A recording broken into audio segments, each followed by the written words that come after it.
ఎక్కువ బ్యాంక్ ఖాతాలు ఉంటే లాభం ఏంటి, నష్టం ఏంటి? ఈ రోజుల్లో ప్రతి ఒక్కరికి బ్యాంక్ అకౌంట్ ఉంటుంది. అయితే కొందరికి ఒకటి కంటే ఎక్కువ అకౌంట్లు ఉంటాయి. ఇక ఉద్యోగులకు పనిచేసే కంపెనీ నుండి అకౌంట్ తీస్తుంటుంది. కంపెనీ మారిన తర్వాత వేరే చోట పనిచేసే కంపెనీ మరో అకౌంట్ తీస్తుంటుంది.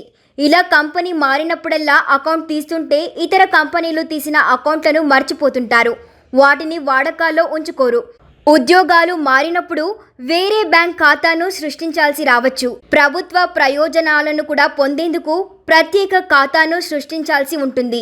తక్కువ వడ్డీకి గృహ రుణం పొందడానికి మీరు ఏదైనా బ్యాంకులో ఖాతాను సృష్టించవచ్చు.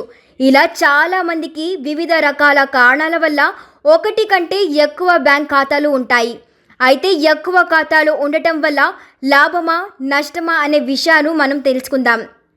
ప్రభుత్వ రాయితీల కోసం ఒక ఖాతా, పెన్షన్ కోసం ఒక ఖాతా, పొదుపు కోసం ఒక ఖాతా, రోజువారీ ఖర్చుల కోసం ఒక ఖాతా, ట్రేడింగ్ కోసం ఒక ఖాతా లేదా యూపీఐ, ఆన్లైన్ చెల్లింపు మొదలైన వాటికి ఒక ఖాతా, వివిధ ముఖ్యమైన విధుల కోసం ప్రత్యేక ఖాతాలను కలిగి ఉండటం ప్రయోజనకరంగా ఉంటుంది. బ్యాంక్ సర్వర్లో సాంకేతిక లోపం సంభవించవచ్చు. డబ్బు లావాదేవీ సాధ్యం కాకపోవచ్చు. అలాంటప్పుడు ఒకటి కంటే ఎక్కువ బ్యాంకులో ఖాతాలు కలిగి ఉండటం కూడా సౌకర్యంగా ఉంటుంది. ఏటీఎంల నుండి తరచుగా నగదు తీసుకునే వారికి బహుళ బ్యాంక్ ఖాతాలు ఉండటం ప్రయోజనకరంగా ఉంటుంది. ఎందుకంటే నెలకు నిర్ణీత సంఖ్యలో మాత్రమే ఏటీఎం కార్డులను ఉపయోగించాలన్న పరిమితి కూడా ఉంది. వేరే బ్యాంకుకు చెందిన ఏటీఎం ఉంటే ఏటీఎంను ఎక్కువగా ఉపయోగించవచ్చు. ఇక నష్టాలేంటంటే చాలా బ్యాంకులు కనీస ఖాతా బ్యాలెన్స్ నియమాన్ని కలిగి ఉంటాయి. కొన్ని బ్యాంకులు జీరో బ్యాలెన్స్ ఖాతా సౌకర్యాన్ని అందిస్తాయి. కొన్ని బ్యాంకులు ఖాతాలో కనీసం 1000 రూపాయల బ్యాలెన్స్ ఉండాలి.